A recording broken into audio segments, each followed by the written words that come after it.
Vault door cycling sequence initiated. Please stand back.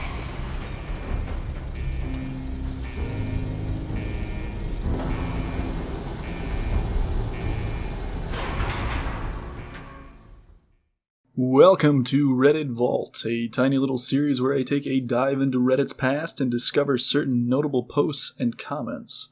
Today we'll be going back in time 5 whole years to the infamous Kevin story written by NoahtheRed.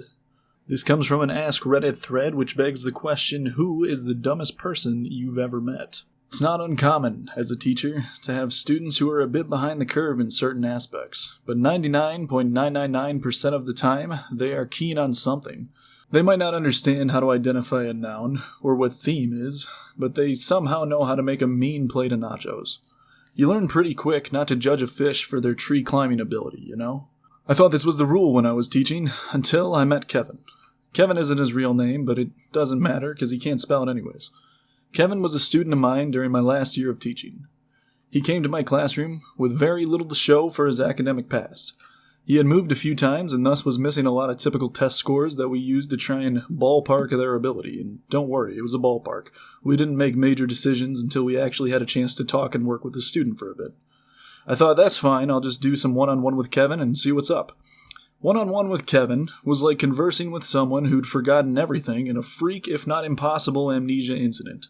There was no evidence that he had learned anything past the 2nd grade, and now he was in 9th grade. Flabbergasted, I figured we needed to get more serious with this. If he was going to be in my class, I needed to know why and how. I decided to meet with him, his guidance counselor, his parents, and another teacher to see what was really going on. This is when it all became clear. It was by some incredible fluke that his family hadn't been wiped off the face of the earth years ago. Odds are his entire heritage was based on blind luck and some type of sick divine intervention that saves his family every time a threat presents itself. Kevin was the genetic pinnacle of this null achievement. Even my instructional lead, a woman who could find redeeming trait in a Balrog, failed to see any reason this kid or his family should be alive today. So here's a list of some events that made it abundantly clear that God exists, and he's laughing uncontrollably. Kevin frequently forgot when and where class was. On more than one occasion, I had to retrieve him from other classrooms.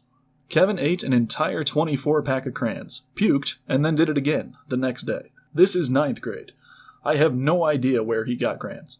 Kevin's dad wrote tuition checks and mailed them to me, his English teacher. This was a public school.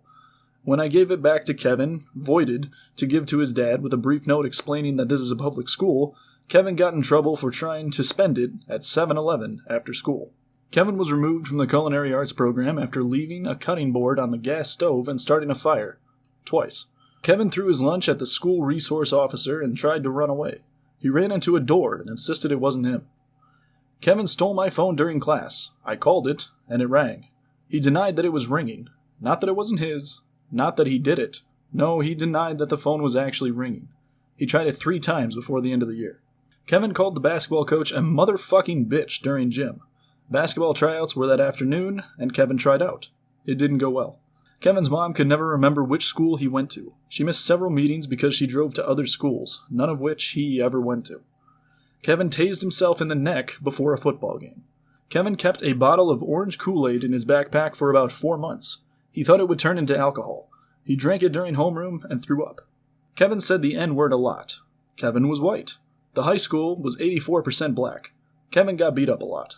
Kevin stole another student's iPhone and tried to sell it back to them. Kevin didn't understand that his grade was dependent on tests, quizzes, homework, classwork, and participation. Kevin finished his first semester with a 3% average, and then he tried to bribe me with $11. Kevin spit on a girl and said, "You should get out of those wet clothes." The girl was the Spanish student teacher. Kevin didn't know dogs and cats were different animals. Kevin tried to download porn onto a computer in the library, at the circulation desk, while he was logged on. Kevin asked a girl to prom, he was in 9th grade and freshmen don't go to prom, by asking for her phone number and then texting her his address. Kevin got gum in his hair, constantly. Kevin regularly tried to cheat on assignments by knocking the pile over, grabbing one before I had picked them all up, and then writing his name on it wherever there was room. Kevin had several allergies, but neither his parents nor he could remember what they were. They were very concerned that the holiday party, it's high school and we don't have those, would have peanuts. When they finally got a doctor's note, he was allergic to amoxicillin. Kevin and his parents took a trip to Nassau. How the fuck did they even get airline tickets? And forgot all their luggage at home. I didn't believe him when he told me until I talked to his mom, who told me first thing when I saw her at the bi-weekly meeting. Kevin's grandfather apparently died in a chainsaw accident. I can only assume God was looking the other way that day. Thank you very much for taking the time to listen to this Reddit Vault feature. If you have any suggestions on videos to do next, let me know in the comments below. Hope you have a stellar day or night.